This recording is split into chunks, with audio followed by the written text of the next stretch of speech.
Venezuela sent 2 additional fighter jets to the proximity to United States ship Jason Dunham. Right after President Trump ordered Venezuelan military aircraft to be shot down.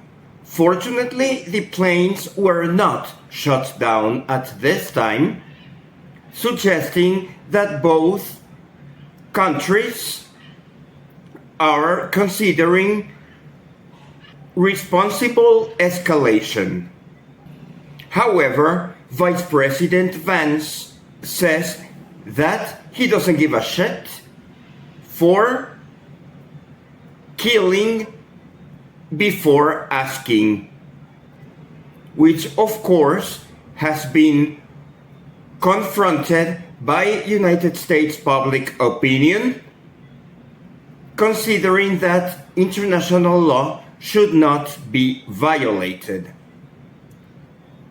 Venezuela priority is to receive and dissuade United States with Chinese J-10C airplanes that could possibly shoot down F-35s if they intend to approach Venezuelan airspace. Amphibious military exercises have been conducted at Puerto Rico for United States military and at Margarita Island for Venezuelan military. Both teams are preparing for amphibious combat. Meanwhile, United States has also sent Tomahawks from United States Southern Command into Panama. Unfortunately, Panama lacks their own military, and neighboring Costa Rica also lacks national military, which would explain why those 2 Central American countries are so entrenched into relying on the United States for their defense. And it could be plausible to ask ourselves if actually Panama and Costa Rica are actually sovereign countries, as it seems that they must follow whatever United States tells them to do. Prime Minister of Antigua and Barbuda formally complained that United States military exercises in nearby Puerto Rico should not be conducted as it is violating Caribbean Zone of Peace. As we know, Antigua and Barbuda is very close by to Puerto Rico. So this military deployment of the United States to invade Venezuela is already providing upset in various countries such as Panama and Antigua and Barbuda, whose populations are starting to protest. And also Puerto Rico calls for independence are increasingly noticed as they feel that the United States mainland only considers Puerto Rico as part of the United States when there is a military emergency, such as the impasse with Venezuela. But normally, Puerto Rico receives little help from United States government, and they only can vote for a governor, and they cannot vote for the President of the United States. If Puerto Rico were to become an independent country, it could immediately apply for membership at United Nations, CARICOM, CELAC, and ALBA. Guyana illegitimate president-elect was formally awarded the presidency of Guyana for 5 extra years, but Irfan Ali seems in a bad mood and responds in an aggressive manner to independent journalists who asks him if there were any irregularities in the elections as suggested by the international observers.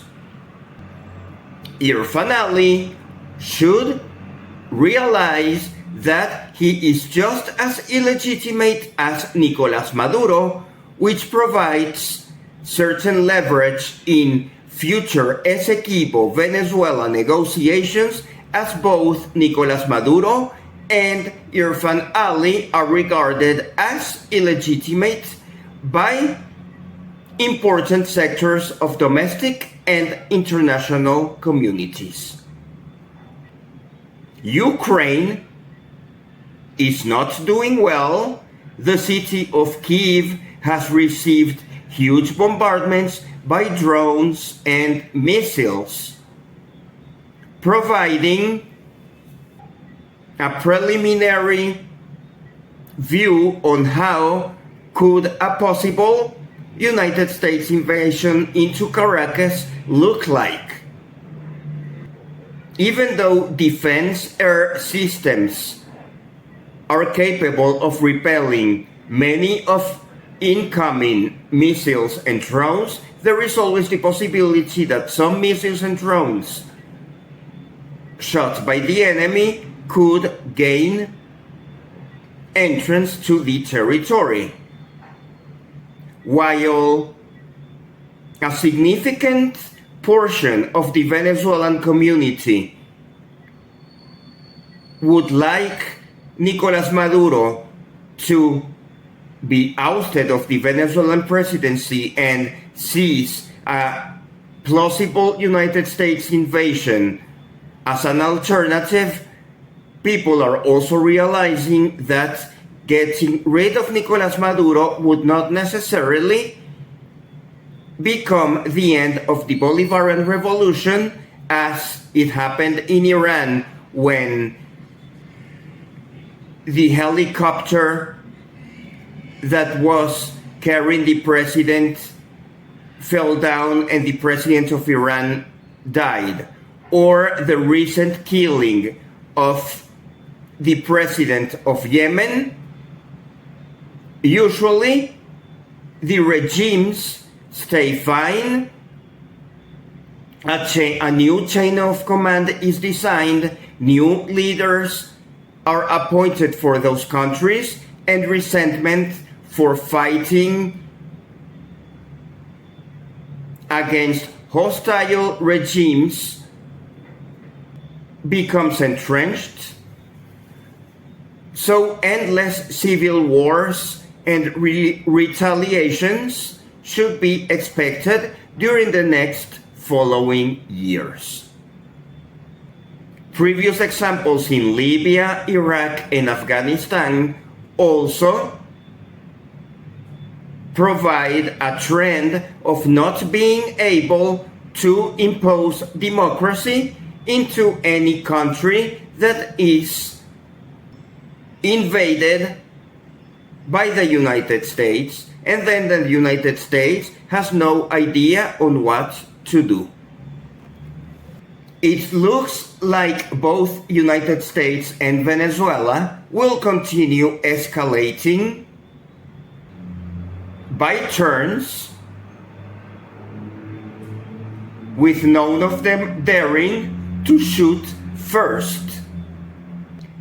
In that case, the Venezuelan fortress at land and sea would become more difficult to penetrate by United States forces, which would require additional deployment of aircraft and Navy boats.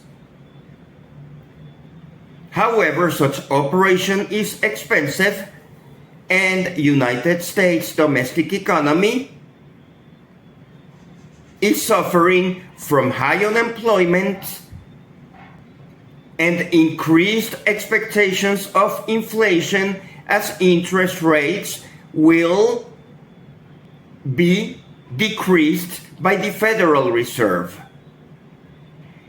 On the other hand, United States has been so upset of the reality that in an Asian battlefield against Russia, China, North Korea, or Iran would be harmful for United States military, but they need to make use of their new Department of War. Therefore, United States believes that attacking neighboring Venezuela, which is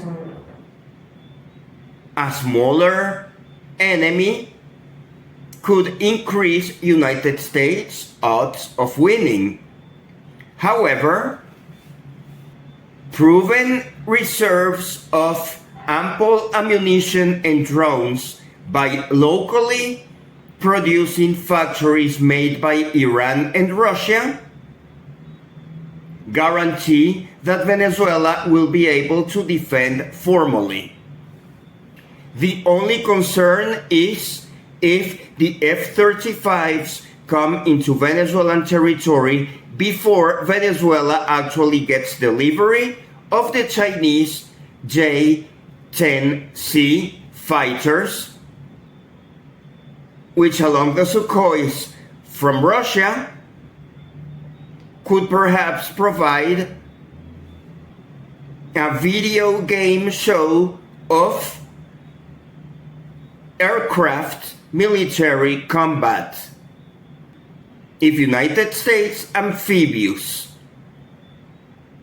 units arrive into Venezuelan shores, they will be met by regular military and militias armed with standard war weapons to repeat the endless stories of Vietnam and Afghanistan.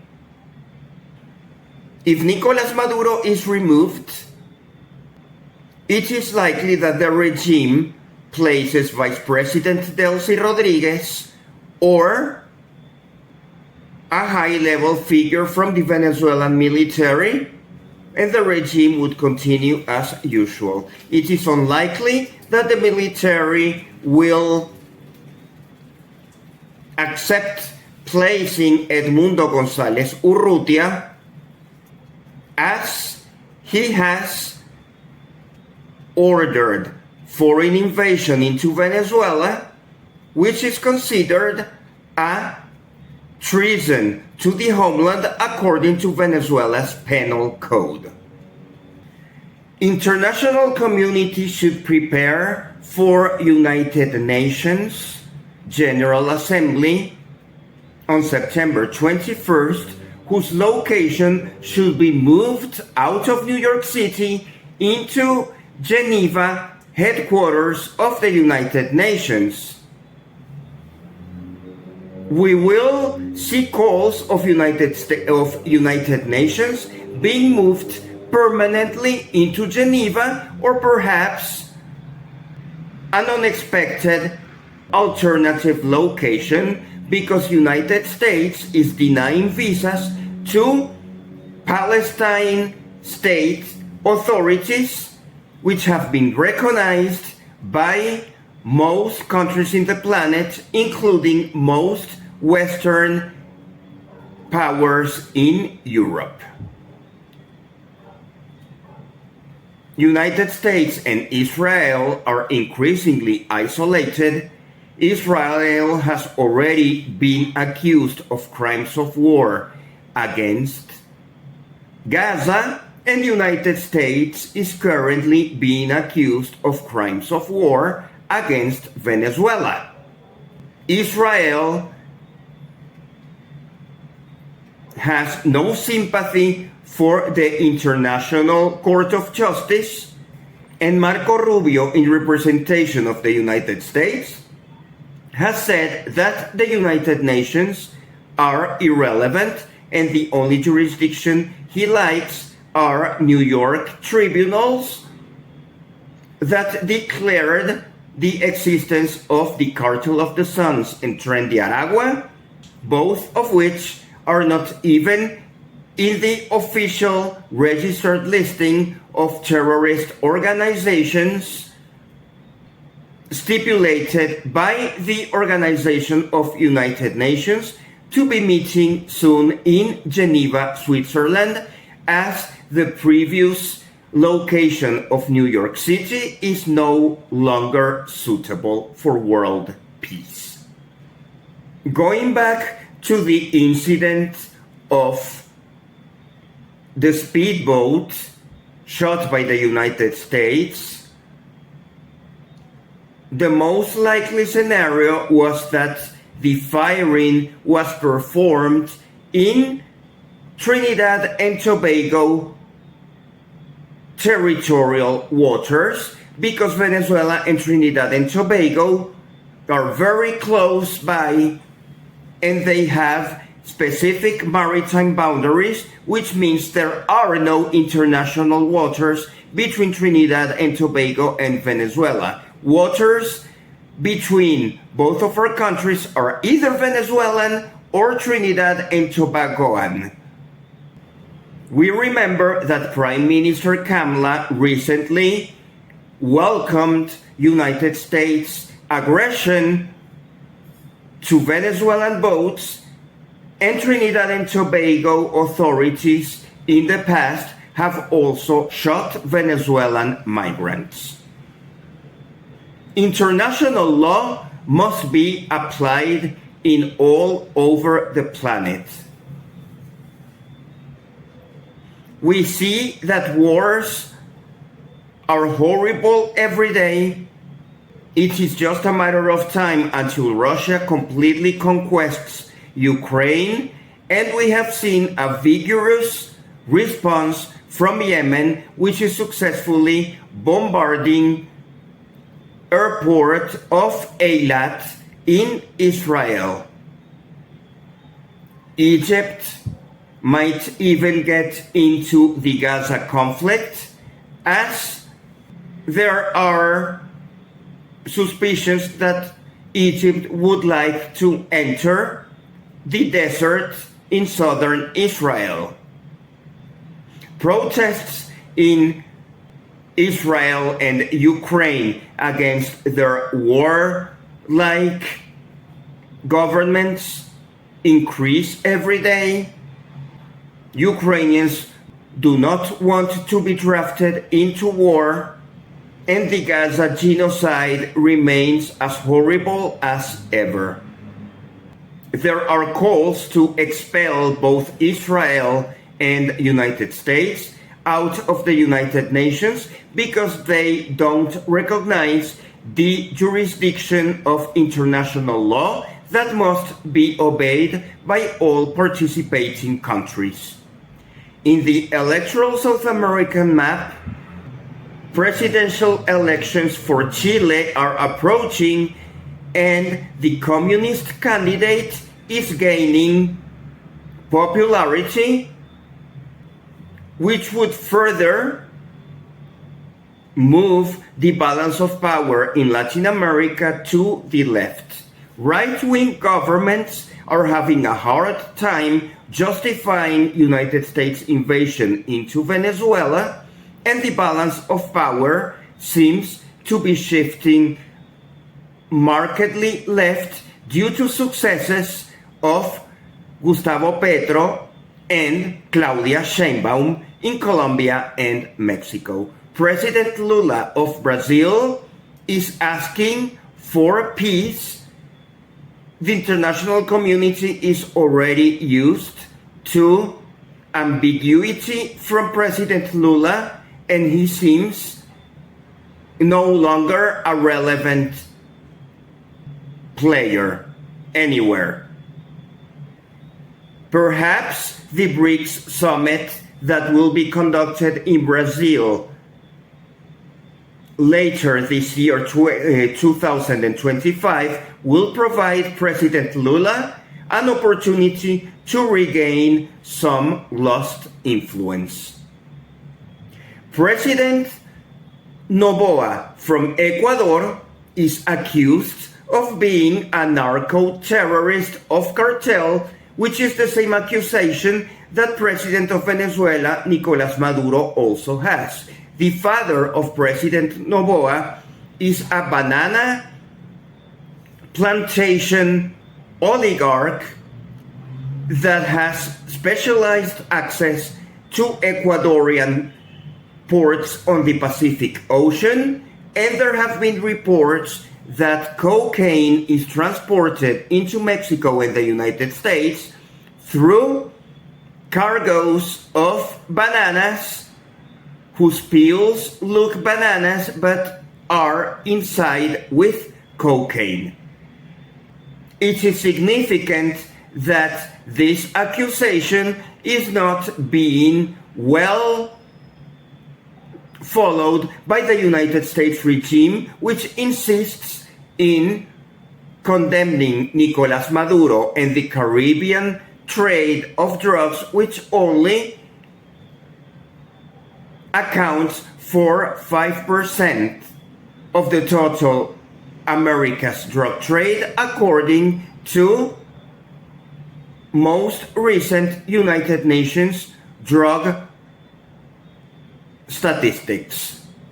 This week, we will be following further movements in Panama, Puerto Rico, and other Caribbean countries whose support for decreasing hostilities should be emphasized, as deployment of United States ships and airplanes is located in the northern Caribbean rather than the southern Caribbean, because Puerto Rico is in the northern Caribbean.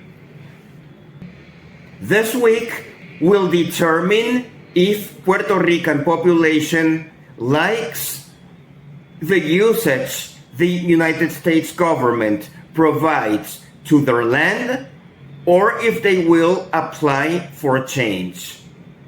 We can see that applications for change in many countries are usually rejected, and we have the recent example of the Cooperative Republic of Guyana,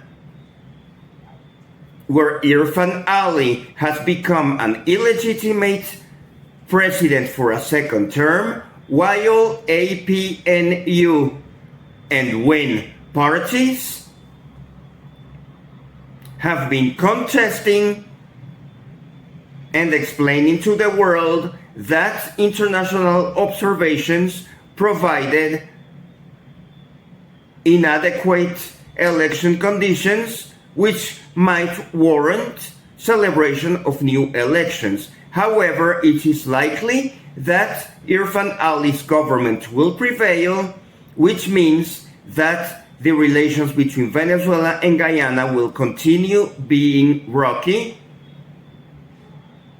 and the previous expectations we had of forming an Essequibo refinery to unite Venezuelan and Guyanese oil industry might have to be postponed until tensions between United States, Venezuela, and Guyana wane. And at this time, those tensions are escalating rather than waning.